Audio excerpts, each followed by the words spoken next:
神就是爱。Welcome to Thrive Church. 欢迎来到温哥华活宝教会。 My name is JB. 他是 JB， This is my lovely wife, Sharleen. 我是 Sharleen。 And we want to welcome you to a series called Finding the Love of Your Life. 我们要欢迎你来到一个新的系列，叫做找到你一生的伴侣。 This is a series on guy-girl relationships. 这个系列是讨论男女之间的关系。 Last week, in part one of our series, we got off to a great start. 在上个礼拜，我们开始了系列的第一个部分。 We had a number of people come to us and say, "Man, I wish I received this teaching 5 years ago. 我们后来有很多人来告诉我们说，啊，我真希望5年前听到这个讲道， It would have saved me so much trouble and heartache." 因为这样子我可能就会少做了很多错误。 Last week in part one, we talked about 3 myths that people have about love. 在上一个礼拜，我们讨论了3个迷思关于爱。 These 3 myths are wrong ideas that we have about love. 这3个迷思是我们对爱一些错误的想法， And they cause us to make foolish decisions when it comes to 他们就 relationships. 会让我们做一些错误的决定。 Now, since the choice of who your life partner will be is so important, 因为你选择的对象是这么的重要。 here today in part 2 of Finding Love of Your Life, 今天在这个第2个部分， we want to talk about choosing your life partner. 我们就要想要告诉你怎么来选择好的对象， What kind of partner should you be looking 应 for? 该找一个什么样的对象。 We hope that this session will help you make wise choices when it comes to marriage and 我 relationships. 们会希望这个系列可以帮助你找到一个好的伴侣。 Let's go. 我们一起开始吧。 Have you ever heard this saying before? 你有没有听过这个说法？ We seal our fate by the choices we make. 我们的命运是被我们的选择决定。 Or, put another way, your decisions determine your destiny. 你的决定就会影响你的命定， It's true. 这是真的。 The most important decision you could ever make in life is whether or not to receive Jesus Christ as your Lord and your Savior. 其实你生命中最重要的一个决定，就是要不要接受耶稣基督成为你生命的救主。 Nothing else comes close to impacting your life on earth and for eternity. 其实没有任何的决定会有这么大的对你有这么大的影响， Following Jesus is the most important decision you could ever make. 因为跟随耶稣是你一生做最重要的一个决定。 Now, the second most important decision you could ever make is whether or not you will marry, and if so, whom will you marry? 第2个重要的决定就是你是不是要结婚。如果你要结婚的话，你应该跟谁结婚？ Let's all read Proverbs 18:22. 我们一起来读箴言第18章第22节。娶的贤妻幸福无穷，上主恩眷于此可见。 See, the Bible is very clear. 其实圣经里面讲得很清楚， If you marry wisely, your life will be the closest thing to heaven on earth. 如果你找到一个好的对象，那你的婚姻就会有点像是天堂在地上。 But if you marry foolishly, your life will be the closest thing to a living hell. 但是如果你选错对象呢，这就会像是地狱。 If you find the right partner, 今天如果你找到了一个好的伴侣， your marriage will be the best place to raise a family. 你的婚姻就是最好的一个地方 It will- 来建立一个家庭， It will be the most awesome place to become like Jesus. 这就会是成为最好的地方，像耶稣， It's the best place for having fun. 就是最好玩的一个地方， It's the best place for learning to serve and minister to others. 是最好的地方，可以来学习怎么帮助别人， And it's the safest place for relationships to thrive. 而且是最安全的地方，让关系可以更好。 But if you find the wrong partner, 但是如果你找到是错误的伴侣， you can say goodbye to your dreams 那你就跟你的梦想说拜拜， and be prepared for a life that is full of disappointment, pain, and regret. 然后你的一生可能就会有很多的失望跟痛苦。 So, what kind of traits should you look for in a life partner? 所以你应该要找什么样的特质呢？ Usually, when girls are asked, what do you look for in a guy? 当女孩子说，你在一个男生里面要找什么样的特质？ They'll answer something like this. 她可能就会说， Someone who makes me laugh. 他让我常常的笑， Someone who makes me feel safe. 他让我感觉很安全， Someone with lots of money. 他有很多钱， Someone who's genuine. 他非常的真实， Someone who's sweet and romantic. 他非常的罗曼蒂克， Someone with nice hair. 他的头发好看， Someone with nice abs. 他的腹肌也很好。 Usually, when guys are asked this question, 但是当问一个男生这个问题的时候呢， their answers are much simpler. 他的答案就更简单， Nice body, 身材好， nice face, 脸长得漂亮， Nice personality. 好的性格， Nice body. 好的身体， Like sports. 喜欢运动， Nice body. 喜欢好的身体。 You know, what's the problem with these answers? 这些答案有什么样的问题呢？ They all have to do with external traits or personality characteristics. 这些都是一些外在的一些特质， Yet, the fact is this. 但其实最重要的是这个。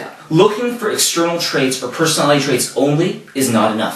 如果只是看外表的特质，这是不够的。 See, the fact is, a playboy, can be very sweet and romantic. 因为一个花心汉，他也可以甜言蜜语。 A two-timing husband can have a very good sense of humor and make you laugh.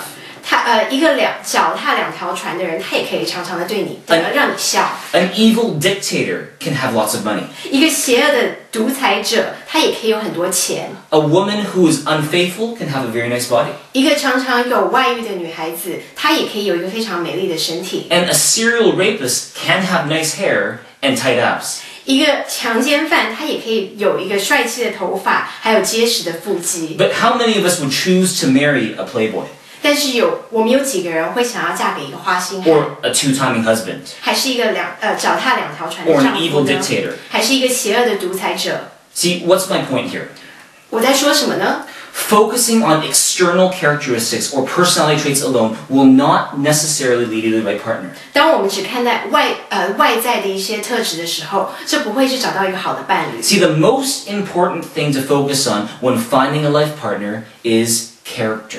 因为在我们寻找伴侣的时候，最重要的其实是性格。 Let's all read Proverbs chapter 12, verse 4. 我们一起来读箴言第12章第4节：贤惠的妻子是丈夫的华冠，无耻的妻子恰如丈夫骨中的毒瘤。 Let's also read Proverbs chapter 31, verse 10. 我们一起来读箴言31章第10节：贤惠的妻子哪里去找？她的价值远胜过珠宝。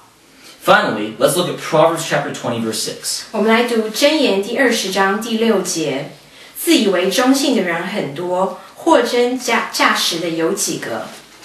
How is character different from personality? 性格跟个性有什么不同呢？ Character traits are objective qualities that you can judge as right or wrong.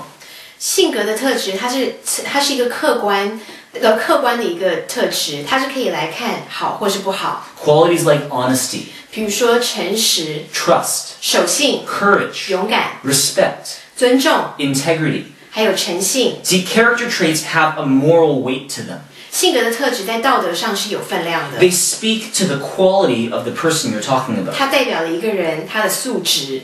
How honest is this person? 这个人他有多么的诚实， How trustworthy is this person? 他多么的可以信赖。 See, character is learned and it can change over time. 性格是可以学的，而且它是可以随着时间改变的。 But personality traits, what they are subjective qualities. 但是个性的特质是主观的素质， And you can't really judge them as right or wrong. 你没办法说它是好或是不好。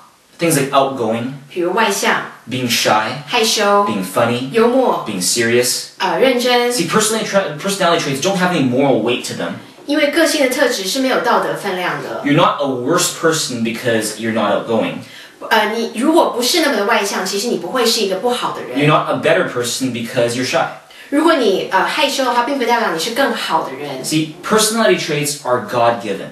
因为个性的特质是神给的， They're unchanging, 他们是不能变的， and they cannot be taught. 而且他们是不能被教的。 Your personality is up to God, 你的个性是神给的， but your character is up to you. 但是你的性格是你可以决定的。 Character is the foundation of any relationship. 性格它就是一个它是一个男女关系的最基本的。 How you resolve problems, 你怎么样去处理一些难题？ how you communicate with each other, 你怎么跟彼此沟通？ how you spend money, 你怎么样花钱？ what direction you go in as a couple, 你们要接下来要怎么走？ what goals you pursue as a couple, 你们追求是什么目标？ what lives you end up living. 你们是活一个什么样的生活？ These are all determined by the character of the people in that relationship. 这些是由两个人的性格来决定的。 Now, how do you know if you have concerns about the character of the person that you're interested in?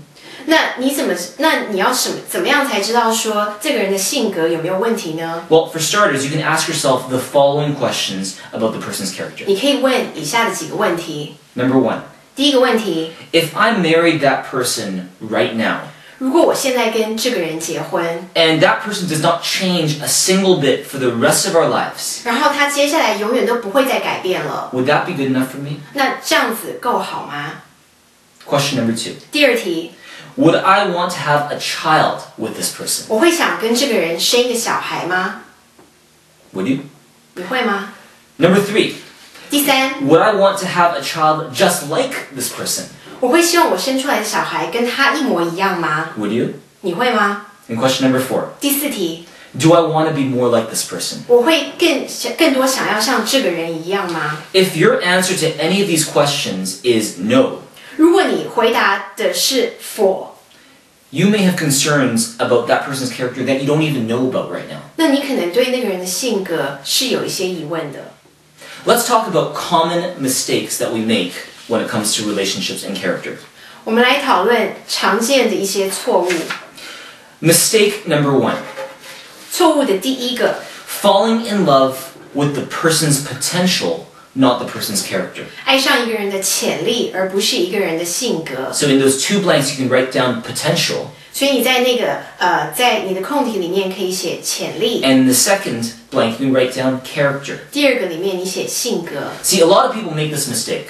很多人会有这样子的错误， They're in love with their partner's potential 他们爱的是那个人的潜力， instead of loving them as they actually are. 而不是他现在的模样。 So you're basically loving them for who you hope they will become. 所以你爱他是因为你希望他成为某一个人， You're not loving them for who they actually are. 而你不是爱他现在的样子。 And so, subconsciously or consciously, you're in the relationship to change that person. 所以不知道在你的潜力里面，脑海里面，你可能想要改变这个人。 In your heart, they're like your project. 在你的心中，他好像是一个好像是你的一个功课， It's kind of like this musical. 就像是一个歌剧， It's called I Love You, You're Perfect, Now Change. 就叫做我爱你，你是很完美的，你现在就改变吧。 See, before you say yes to someone, 就是在你跟一个人说 yes 的时候， make sure you respect that person as he or she is today. 你要先问你自己，是不是可以接受这个人现在的模 If 样。 that person does not change a single bit after marriage, 如果这个人他以后不再改变了， will that be okay for you? 那这样子对你 OK 吗？ It needs to be, 他一定要是 OK， unless you want the relationship to be full of frustration and disappointment. 除非你以后会希望非常的失望。 If you're loving this person for their potential only, 如果你爱这个人只是爱了他的潜力， but you don't actually love them for who they are, 但是你不是爱他现在的模 you 样， need to seriously question whether or not you should be in this relationship. 你现在可能就要开始的讨论，你是不是应该在这个关系当中。 Mistake number 2, 第二个错误 assuming that problems will magically disappear after marriage. 就是假设一切问题在结婚后就会奇妙的消失了。 You know, some people think, oh, that problem that I have with this character, when we're married, it won't be there anymore. 很多人都觉得啊，他现在有的这个问题，结婚以后就不再会是问题 You 了。 know, once we get married, magically, he just won't be a player anymore.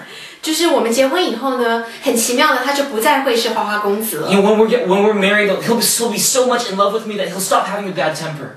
他跟我结婚以后呢，他因为那么的爱我，他就不再会发脾气 Or 了。 you know, when I move in, you know, I'll just be so stunning to him. He will stop looking at pornography. He just won't say, oh, you know, I don't need this anymore. 或者结婚以后，他觉得啊，我就是这么的美，我不需要再看色情的影片了。 Or once we get married, I'll be so much in love that I won't be bothered by it anymore. 或者是说啊，我结婚了以后，因为我这么的爱他，所以我就不会再认为这些是问题， Right? 这对吗？ Wrong. 错， See, marriage is not a magic wand. 因为婚姻它不是一个魔杖。 If your partner's character bothers you now before you're married, 如果他的性格现在就已经让你有很多的困扰， guess what? It'll bother you even more after you're married. 在你结婚之后呢，他只会更多的来困扰你， See, people's bodies will change over time without them doing anything. 因为人的身体会改变的， But people's character will not change without that person's effort. 但是如果一个人他不努力，他的性格是不会改变的。It is possible for someone to change after marriage, 是一个人在婚姻后改变是有可能 but 的， only if they themselves decide to change. 但是是他们自己要决定改变。 Getting married will not magically solve that. 因为结婚，它不会很奇妙的就改变它。 Character is so important. 性格是这么的重要， And as the saying goes, 所以有一个话说， sow a thought, reap an act, sow an act, reap a habit, sow a habit, reap a character, sow a character, reap a destiny. 所以意念决定行为，行为决定习惯，习惯决定性格，性格决定命运。 Your character will determine your destiny. 你的性格就会决定你的命运。 Right now, we're going to look at 12 character traits to look for in a life partner. 我们现在要来看，在我们寻找伴侣要找哪12个特质呢？ Since character is the foundation of any relationship, 因为性格它是在一个婚姻当中最基本的一件事。 today we want to look at 12 character traits to look for in a life partner. 今天我们要来看12项我们在寻找伴侣的时候要注意的。 So for those of you who are single, 如果你今天还没有结婚，是单身， do not consider dating someone unless they have these 12 essential qualities. 如果你未来考虑的那个伴侣他没有这12项，你就可能不要再考虑了。 For those of you who are married, 今天如果你已经结婚了， we encourage you to learn these 12 traits so that you can teach them well to your kids. 我们希望你也可以好好的来跟我们一起看这12项，这样子你可以教你的孩子有这12个特质。 Now, all of these qualities have to do with character, not personality. 这12个特质都是跟性格有关，不是跟个性有关。 So you can have these traits and still be extroverted.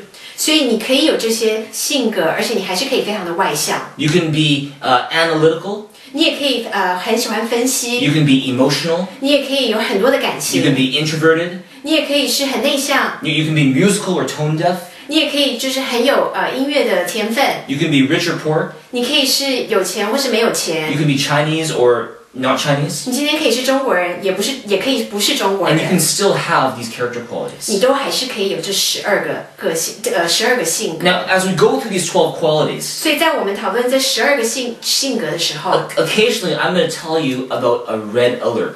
有的时候我会告诉你哪一些是一定不能有的。 And this red alert means that if your partner has this quality, that you got to be extremely careful. 这些一定不能有的，就代表说，如果你现在考虑的对象有这其中的一项，那你需要非常的注意， And that you should strongly consider breaking the relationship off. 而且你可能要考虑跟他分手。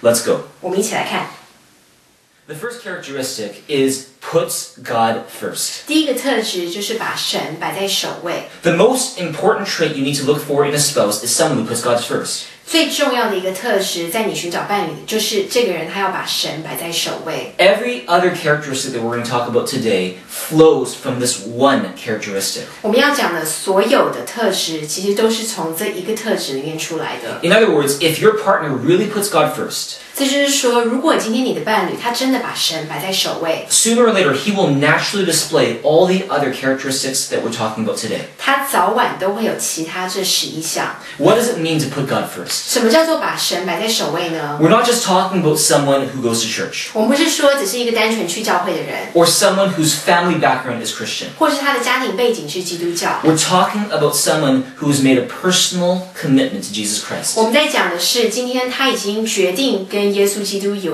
建立一个关系。 He's received Jesus Christ as his Lord and his Savior. 他已经接受了耶稣成为他生命中的救 He, 主。 he wants to follow Jesus 他 Christ. 想要跟随耶稣。 He's committed to his church. 他委身于他的教会。 He's committed to a daily time with God. 他每一天都跟神有一个关系。 In every season, he's growing in his faith. 在每一个季节，他在他的信仰当中都在成长。 He's becoming more like Jesus in his 他就 character. 越来越像耶稣。 He wants to honor God with his life. 他想要用他的生命来荣耀神。 He wants to serve God with his talents. 他想要用他的恩赐来服侍神。 He's convinced of God's love for him. 他相信神对他的愛， He's passionately in love with Jesus. 而且他对神非常的有热情。 In other words, 也就是说， a real Christian. 他是真正的一个基督徒。 Not necessarily a pastor, 他不一定是一个牧师， but just not a phony.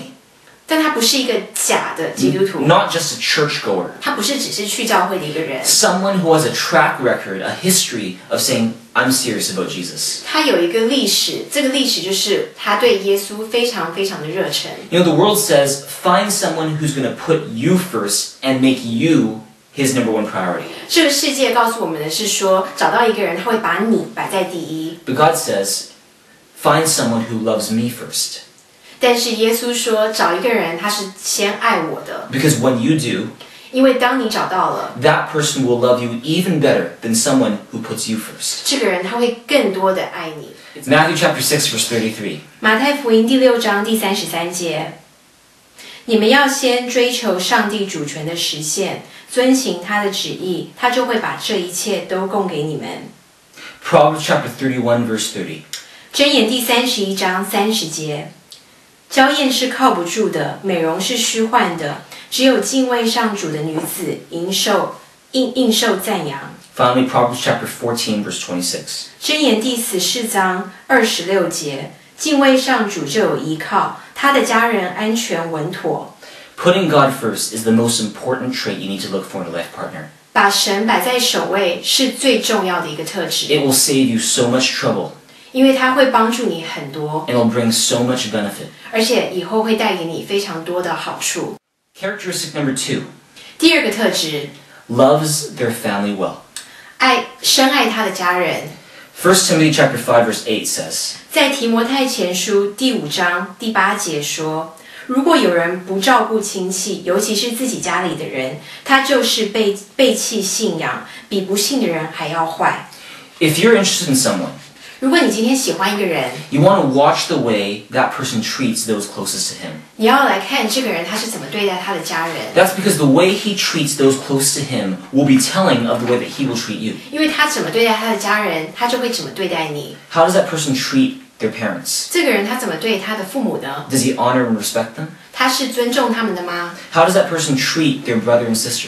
他是怎么对待他的兄弟姐妹？ Does he have a good relationship with them? 他跟他们有个好的关系吗？ You know, one day, if you marry that person, 如果你有一天嫁给这个人， you will be that person's family. 你就会成为他的家人。 And will a guy go from treating his family like crap go to treating his wife really well? 如果这个人他现在对他的家人不好，你觉得他也会对你好吗？ Most likely not. 应该是不会。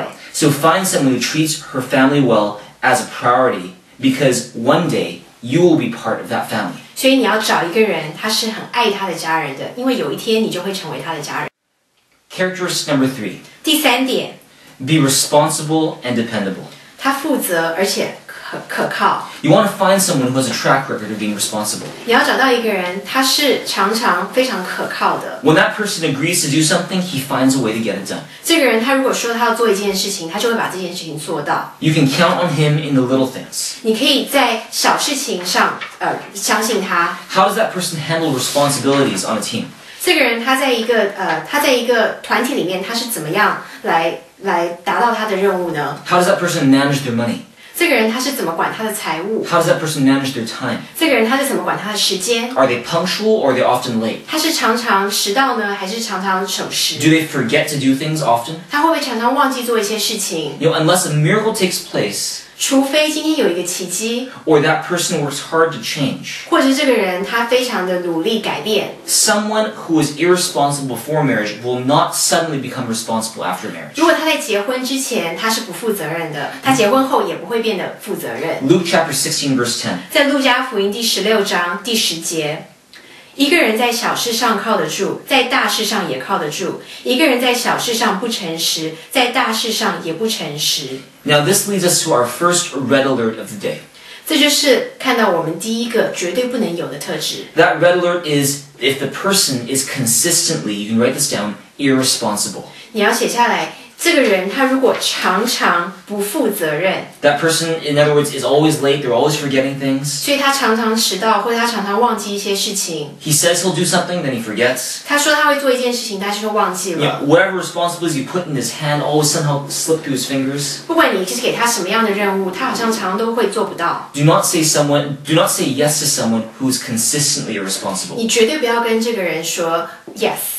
Otherwise, your relationship with him or her will be more like a parent-child relationship. 不然你跟他的关系有点像是一个父母对孩子。You'll feel like you're always cleaning up that person's mess. 你会常常觉得你好像都在收拾他的烂摊子。Let's talk about a second red alert. 第二个绝对不能有的特质， And that is that if the person has a victim complex. 就是这个人他常常觉得他是被害者。 In other words, this person is always blaming other people for his irresponsibility. 他常常都在怪别人，他为什么有些事情做不 It's 好 like, oh, I'm this way because my mom didn't make me breakfast. 哦，我今天因为是这样，因为我妈妈没有给我吃早 Oh, 餐。 I'm this way because my boss doesn't give me respect. 哦，我是这样子，因为我的主管他不尊重我。 Don't say yes to someone with a victim 你 complex. 绝对不要对一个常常认为他自己是被害者的人说 Because yes， one day, guess what? He will be blaming you. 因为有一天他就会来怪你。 The next characteristic is positive and encouraging. 下一个特质就是正面，而且常常鼓励人。 Find someone who has a positive outlook on life, 你要找一个他对生命有一个正面的看法， not a complainer. 他不是一个常常唠叨的人， Someone who focuses on the good in the situation, 他 not 是 the bad. 他是看到好的一面，而不是坏的那一面。 That doesn't mean that that person is blind to problems. 这不是说这个人看不到问题， That doesn't mean that they never say anything critical. 也不是说这个人从来不会批评。 It simply means that when they speak, they're not just out there to complain, they're there to look for solutions. 但当他在批评的时候，他不只是在抱怨，而他是在找一些方法解决方法。 Your partner should be your biggest fan. 你的伴侣他应该是你最大的粉丝， Someone who believes in you. 他相信你， Someone who loves to encourage you. 他常常喜欢鼓励你， Someone who brings out the best in you. 他把你最好的特质带出来。 And when she gives constructive criticism, 然后当他批评的时候， she does it gently 他是非常温柔的 because 批 she 评， wants you to grow. 因为他希望你成长。 See, she's the first person there when you fall, 你在你摔倒的时候，他是第一个到的， and she prays for you. 而且他常常为你祷告 And。that leads us to our next red alert. 这就让我们看到第二个绝对不能有的特质。 See if you can guess what this next red alert is based on Proverbs 21 verse 19. 我们来看箴言第21章第19节：宁可住在旷野，不跟爱唠叨、好埋怨的妻子同住。 Here's another hint. Proverbs 25 verse 24. 我们再来看箴言25章24节：宁愿住在屋顶的一角，不跟爱唠叨的妻子同住一屋。 Here's the red alert. 这就是绝对不可有的特质。 If the person is a constant complainer. 这个人他常常抱怨、爱唠叨， If they're like, oh, this is wrong, and this is bad, oh, that sucks, oh, that's so bad. 他常常说啊，这是错的，那是不好的。 If they are constant complainers, 因为他如果常常唠叨， your home will be a very depressing place to be. 你的家庭就会非常非常的痛苦。 Instead, you want a partner who lives out 1 Thessalonians 5:11. 所以你想找的，他是有在帖撒罗尼迦书里面的特质。 Let's read 1 Thessalonians 5:11. 我们一起来读帖撒罗尼迦前书5章第11节。因此，你们要互相鼓励，彼此帮助。 Let's look at characteristic number 5. 我们来看第5个特质， Manages conflict and stress maturely. 他是用成熟的方法来管理冲突和压力。 What's the biblical term for this? 这个在圣经里怎么说呢？ Self-control. 它叫做自我控制。 How does that person deal with conflict and stress? 这个人他是用什么方法来面对冲突和压力？ When it comes to dealing with conflict and stress, I find that most people fall into two extremes. 我们发现通常都会有2个极端的反应。 On one hand, you have clams. 有一些人呢，他们就像是蚌壳。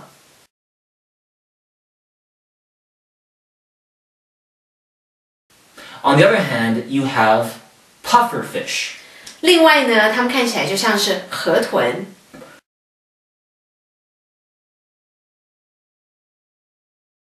Now, clams are people who just shut down emotionally when they're stressed. 蚌壳呢，他们就是碰到冲突或压力的时候，他们就会关闭自己。 In other words, they clam up 也就是说，他们就会躲起来、缩起来 and，they just refuse to talk. 然后他们就不再跟任何人说话。 Something is obviously wrong, 他们看起来就是有问题， but they just don't want to talk. 但他就是不想讲， And you're like, what's wrong? 所以你就一直问他是什么问题呢？ Nothing. 他说没事， He goes, no, really, what's wrong? 你就问他什么问题？什么问题？ Nothing. 没问题，没问题。 No, what's wrong? 你就问他什么问题， And they just don't say anything. 然后就什么都不讲， And it's as if you need like a stick to like pry that person open. 然后你好好像需要一个铲子把它打 And 开， it's tiring. 那是非常的累。You know, on the other hand, you have people who act like pufferfish when they're stressed. 那另外一个极端呢，就像是河豚。 Now, when a pufferfish gets stressed, 那这个河豚呢，当它受到压力， it loses control. 它就会失去控制， And they blow up to 3 times their normal size. 然后它就会变得非常的大。 And whatever the pufferfish touches when it's stressed gets injected with venom. 所以只要它碰到的东西，只要这个河豚碰到的东西，都会好像是毒一样 So 碰 you 到它。 can actually die from eating a pufferfish. 所以你如果吃河豚的肉，你可能会死。 Some people, they deal with conflict and stress like a pufferfish. 有一些人他们在管理冲突和压力的时候，就像是一个河豚， Every little problem becomes a big problem. 每一件小事情都变成一件非常大 And 的 they shout and they scream. 然后他们就会一直的狂叫， They lose their temper. 然后他们就会失去他们的控制 And，anyone who gets near them gets attacked. 然后只要是接近他们的人都会被攻击 It's，like they have venom. They just inject the venom wherever they go. 就好像他们有毒，不管他们走到哪里都会把毒给别人。 That leads to our next red alert. 这就是到了我们下一个绝对不能有的特质， That red alert is if the person has uncontrolled anger. 就是这个人他如果没有办法控制他的脾气， When a person with uncontrolled anger gets angry, 如果这个人他没有办法控制他的脾气， they start yelling, they start screaming, 他就会开始叫， they can even get violent. 他可能还会打人。 If you're interested in someone who has a serious, uncontrolled anger problem, 如果你喜欢的人他有一个无法控制的脾气， you need to stay away. 你可能就要离开他， And don't say yes to that relationship. 你就绝对不要说 yes。 Proverbs 29 verse 22 says, 箴言的第29章第22节说，脾气暴躁的人常常激发争端，制造乱事。 Proverbs 22 verse 24 to 25 says, 箴言22章24到25节，不要跟脾气急躁的人做朋友，你可能学了他的脾气改不过来。 See, instead of marrying a clam or a pufferfish, 我们是希望你不要嫁给一个贝壳或者是一个河豚， marry someone who's able to express their emotions in a healthy way. 希望你嫁或娶的人，他是可以很健康的表达他的一些压力或冲突。 It means that they communicate feelings like anger and frustration in gentle, healthy 也 ways. 就是说，他用一些健康还有温柔的方式来表达他的一些压力。 Proverbs chapter 15 verse 1 says, 箴言的第15章第1节说：“温和的回答平息怒气，粗暴的言语激起愤怒。” So my question for you is this. 所以我要问你一个问题： Does this person find healthy ways to deal with stress? 你觉得这个人他在面对一些问题的时候，是用健康的方法吗？ Like exercise, 比如说，他去运动、 prayer, 祷告， spending time with friends, 或是跟朋友在一起， and communicating in gentle, clear, healthy ways? 然后用一些温和还有健康的方法来表达。 Or does this person, when stressed, resort to things like drugs 还是说这个人呢，他是会开始吸毒， or smoking 还是抽烟， or some kind of other addictive behavior? 或是其他一些上瘾的行为？ That's another red alert. 这也就是另外一个绝对不能有的特质。 If a person is suffering from an addiction, 今天这个人如果他有对某一件事情上瘾， like drugs, 像比如说 Like 吸毒 smoking，或者是抽烟， like pornography, 或者是色情的刊物， like gambling, 或者是赌博， you got to be very, very careful. 你就要非常非常的注意。 You want to make sure that that person has fully gone through a recovery process. 你要确定这个人他已经完全的康复了， Otherwise, it will be something that hurts your relationship in the future. 不然这个会伤害你们未来的关系。 Instead, find someone who deals with stress maturely and who displays self-control. 你要找的人他是可以非常的成熟面对一些压力。 Proverbs chapter 25, verse 28 says, 在箴言的第25章28节，性情暴躁的人就像一个不设防的城邑，易受攻击。 Characteristic number 6, 第6个特质 a team player. 就是要有团队精神， Since marriage is a team sport, 因为婚姻是2个人的事， you want to look for someone who plays well on a team? 你要找到一个人，他是有团队精神的。Is this person you're interested in easy to work with? 他是不是很容易相处？ Does he get along with others? 他跟别人好相处吗？ Who are his closest friends? 他的好朋友是谁？ And what are they like? 那他们又像谁呢？ Does he treat people with respect?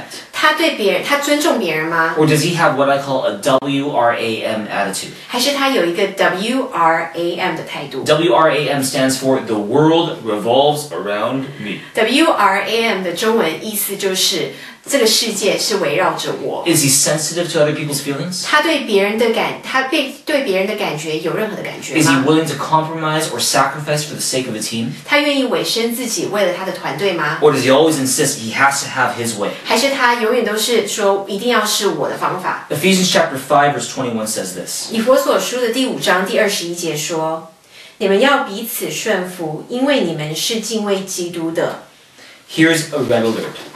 接下来就是一个特别要注意的一 Is 件 that 事， if the person is a control freak. 就是这个人他如果总是要掌控一切， A control freak is someone who always has to have their way.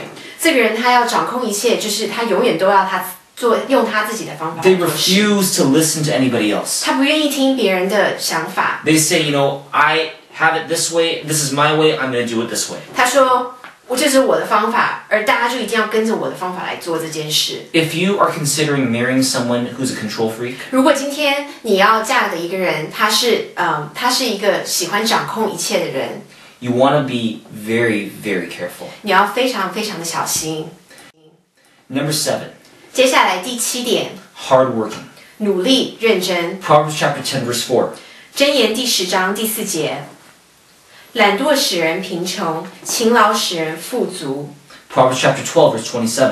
箴言第12章27节，懒惰人无法如愿以上，勤劳人却广有资财。 If you marry someone who is lazy, 如果你跟一个懒惰的人结婚， you'll find that that person will take a lot of things for granted, 你就会发现这个人他常常把一切都是当做理所当然的， including you. 包括你。 So you have to ask yourself, 所以你要问你自己， is this person careful and diligent with their responsibilities? 这个人他在做其他的事情的时候是不是很小心？ Whether it's work 不管是工作， or school 或者是学校， or other responsibilities that they have? 或是其他的一些责任， Does this person often procrastinate? 他是不是常常都把事情摆到最后1分钟？ People have to tell that person to do it over and over again before they do it? 你要一直跟他说，一直跟他说，他才会做。 Does this person finish what they start? 他会不会把他开始的一些事情结束呢？ How easily does this person give up? 这个人他是不是很容易放弃？ If you want to find a good life partner, 如果你要找一个好的生活伴侣， you want to make sure that person is hardworking. 你要确定这个人他是非常的努力认真， Otherwise, your relationship will often feel like you are kicking a dead horse. 不然你常常会觉得你好像在踢一个已经死的马。 Characteristic number 8, 第8个特质， generous. 他要慷慨， This person puts other people before himself. 他会把别人摆在他的前面， He goes out of his way to help other people. 他常常会帮助别人， He's a giver, not just a taker. 他是常常给予，他不只是收。 Proverbs 31 verse 20 talks about a generous woman.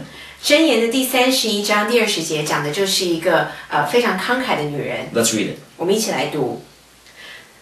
他乐意周济穷苦人，伸手救助贫乏人。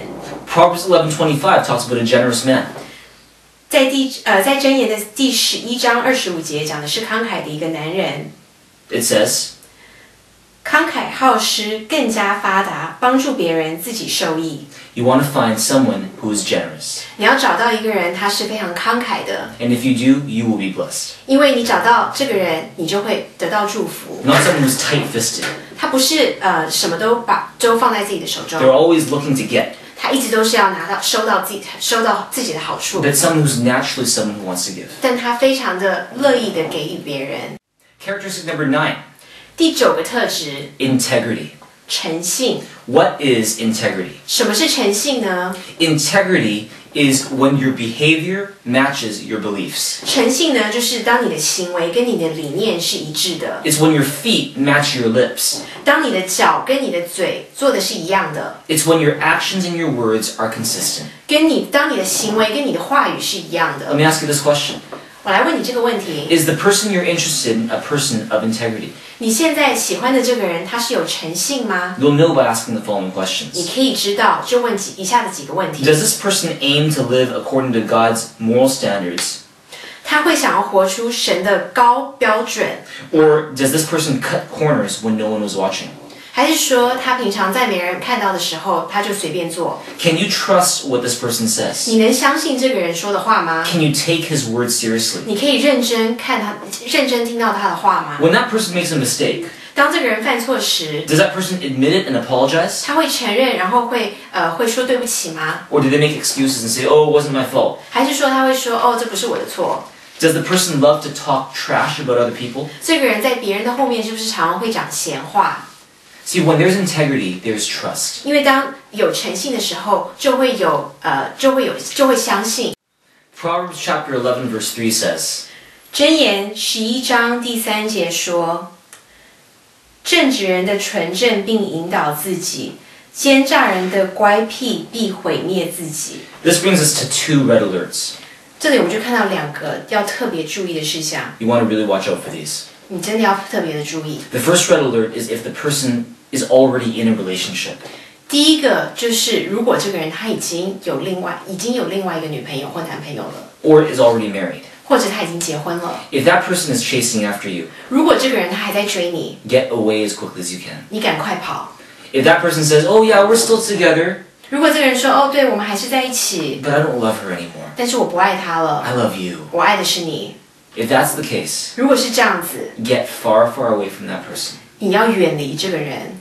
It doesn't matter what he says that relationship is like, 不管他说那个关系是什么样子， as long as that person is attached, 只要这个人他跟另外一个人在一起， it's danger, 他这就是非常的危 and you 险， want to stay away. 你必须要离开。 The second red alert 第2个要特别注意的 is sexual immorality. 就是性泛滥， That means that person has had a history of affairs, 就是说这个人他可能有很多的历史是外遇的历史， or has a history of being addicted to pornography, 或者是他常常看一些色情的刊物， or has had sex before marriage and thinks it's okay, 或者是可能他在婚前有性行为，他认为这是 OK or 的， tries to have sex with you before marriage and thinks, you know what, what's the big deal? 或者他想要跟你有性行为，而他认为这是正常 These are 的， all examples of sexual immorality. 这些都是性泛滥。 If someone that you're interested in is in this kind of situation, 如果今天你跟你喜欢的这个人他有这样子的特质 you，want to stay far, far 你 away. 就必须要远离他， There's a problem with integrity. 因为这是有问题。 So, if there is a person you're interested in who has just gotten out of a relationship, 如果你喜欢的这个人他刚刚出来了一个之前的关系， what should you do? 那你应该怎么办呢？ Well, you need to give that person a lot of time. 你必须要给他非常多的时间， That person should not immediately go into another relationship. 因为他不应该马上就进入另外一个关 That's called 系。 going on the rebound. 那这个就叫做反弹性的关系 You。want to give that person a lot of time. 你要给他非常多的时间。 And if you've just gotten out of a relationship, 那如果你自己也是在刚刚才出来一段感情， one of the worst things you can do is to get into another one right away. 你能做的最糟的一件事情就是马上再进入另外一段感 You need 情。 to give yourself time to heal. 你需要给你自己时间， You want to give yourself at least 1 to 1.5 years. 你至少要给自己1年到1年半的时间。 If you don't, 如果你不给自己这么多时 you 间， will bring all the issues from the previous relationship into the new 你 relationship. 会把旧的问题、之前的问题带到新的感情当中。 You want to go into the new relationship with a whole heart. 所以你要在进入新感情之前，完全的得到一致。 Characteristic number 10, 第10个特质， a healthy self-worth. 健康的自我形象。 You want to find someone who's confident and secure in who they are. 你要找到一个人，他是有一个非常健康的自我形象 She's。not always trying to please people to win their approval. 他不是要常常得到别人的赞美， She is happy as she is. 但他很自然的做自己。 A person without a healthy self-image will constantly look for approval and affirmation. 一个没有健康自我形象的人，他会常常从别人那里得到认可。 They'll want to do a lot of good things, but for the wrong reason. 他会想要做很多好的事情，但是错误的原因。 And whenever they get criticized, they get extremely offensive and they get extremely defensive. 然后每当他得到批评的时候，他就会非常的开始想要保护自己。 And it's because their self-worth is not healthy. 那是因为他的自我形象不是健康的。 But the person that you look for should not have an unhealthy self-worth. 但是你找到的对象应该要有一个健康的自我形象。 They should be convinced of God's love for them. 他应该非常的确定知道神对他的 And 爱， God's love for them makes them secure. 而且神的爱让他们非常的有自信。 One of my favorite verses is Galatians chapter 2, verse 20. 我最喜欢的一段经文在加拉太书2章20节。 It says, 这样，现在活着的不再是我自己，而是基督在我生命里活着。我现在活着是借着信上帝的儿子而活，他爱我，为我舍命。 here's a red alert. 我们再看一个特别要注意的一件事， The person has not fully recovered from past hurts. 就是他还没有完全从以前的一些伤害得到医治。 People who have been physically, emotionally, or sexually abused, 他们如果以前被伤害，在他们的心理或是他们的身体上得到伤害， whether as a child or maybe later on, 不管他们是孩子的时候，或者是他们长大了以后， will usually struggle with self-esteem issues. 他们通常都会有自我形象的问题。 And their answer to help them is not to necessarily be in a loving, romantic relationship with a human, 可以帮助他们的帮助他们的不一定是一个人， but what they need is a relationship with God. 但他们需要的是跟神的一个关系。 Praise God, because in Jesus Christ all hurts can be healed. 感谢神，因为在耶稣基督里，所有的伤口都可以得到医治。 In Jesus Christ we have the power to forgive 在耶稣基督里，我们都可以得到赦免， and the power to be restored. 而且可以完全的得到恢复。 And so if you're interested in someone who has experienced significant abuse or abandonment, 所以，如果你喜欢的这个人，他之前受到非常大的伤害， you want to make sure that person has first found health and wholeness in Jesus Christ. 你要先确定这个人他在耶稣基督里面已经得到健康的自我形象了， Because the affirmation and the assurance they're looking for, you cannot give them. 因为他们要寻找的是你没有办法给他的， It's only something that Jesus can give. 只有耶稣可以给。 Next characteristic, 接下来我们再看下一个特质， good reputation. 良好的声誉。 When people hear that you're interested in that person, 当别人听到说你喜欢的这个人， they should be like, oh, you are lucky. 他们的反应应该是哇，你好幸运哦， Oh, man, she is amazing. 哦，他真的很优秀， Good choice. 很好的选择。 Hopefully, their reaction is not, "Ah, 希望他们的反应不要是负面的。 really? 真的吗？ Her? 他， You can do so much better than 你可 her. 以找到比他还要好的人 Come 吗 on, are you blind? 拜托你，难道瞎眼了吗？ Reputation is important. 因为声誉是非常的重要。 Proverbs 22 verse 1 says this. 在箴言的第22章第1节说：“信誉比财富宝贵，名望比金银可羡。” If people who know you well have concerns about the person that you are interested in, 如果今天认识你的好朋友或是家人，他们对这个人有一些问题， you want to be careful. 你可能就要非常的注意。 Or if people who know the person you're interested in well have concerns about the person you're interested in, 或者是他的朋友或他的家人有一些疑问， then you also want to be very 那 careful. 你也要非常的注意， There's probably a good reason for their concern. 因为可能有一个很好的理由。 Now you can always say, 你可以说， just like the song on the radio, 就像那个在录音机里面常听到一首歌， I don't care what they say, I'm in love with you. They try to pull me away, but they don't know the truth. You don't have 这 to 是一 translate 首 that, that's okay. 李红文 Lewis 唱的一首歌，就是我不管别人怎么想，我都还是爱这个人。 But if you say that, 但是如果你这样说， you could be ignoring a very important concern that they have. 你可能就忽略了他们很大的一个问题， So here's the red alert. 所以你要特别的注意。 It's where parents, mentors, or friends who know you well have serious concerns about that relationship. 如果你的家长、你的导师或是你的好朋友，他们都不支持你们的关系， You want to understand why. 你要了解为什么， And you want to make sure you have a very, very good answer and you pray about it. 而且你可能要有个非常非常好的答案，而且你要好好的祷告。 Last characteristic for tonight. 最后一个特质， Committed to personal growth. 委身于个人的成长。 The person that you're interested in should be someone who is interested in getting better. 你喜欢的这个人，他应该是要常常希望他自己更好。He has a good self-esteem, 他有一个很好的自我形象， but he wants to improve. 但他还想要更好。 He reads God's word and looks for ways to be better. 他常常读神的话语，而且他想要变得更好。 He's hungry to grow. 他非常渴慕的成长， He's hungry for wisdom. 他就是想要更多的智慧。 He's always looking for ways that he can be a better leader. 他就是寻找很多方法成为一个更好的领袖， A better friend. 更好的朋友。 And when you have someone like that, 当你有这样子的人的时候， your relationship now has the potential to grow and improve. 你跟他的关系就有机会可以成长。 Proverbs chapter 10 verse 8 says this. 在箴言的第10章第8节，聪明人从善如流，说话愚妄，自招衰败。 And our last verse for today, Proverbs 8:32 to 36. 最后一节，箴言第8章32到36节。年轻人啊，现在要听我，照我的话做，你们就有快乐。要听从你们所受的教导，要明智，不可拒绝。听从我话的人，多么有福啊！他天天守在我门口，在我家门边等候。找到我就是找到生命，他会获得上主的恩惠。没有找到我的人是伤害自己，恨我的人就是喜爱死亡。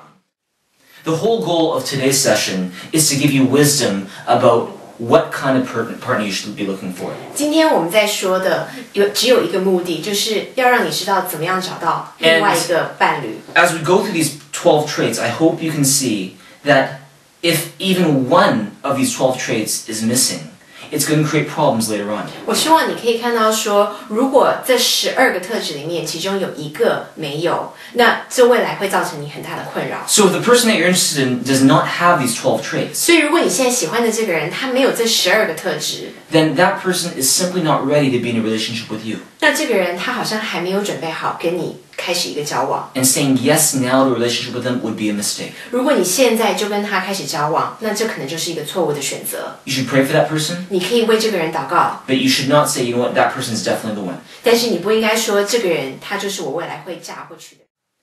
Now, if you yourself don't display these 12 traits, 如果你自己也没有这12个特质， then that means that you yourself are not quite ready for a 那 relationship. 其实你也没有准备好。 But you want some good news? 但你要一些好的消息吗？ All the 12 character traits we talked about today can be learned.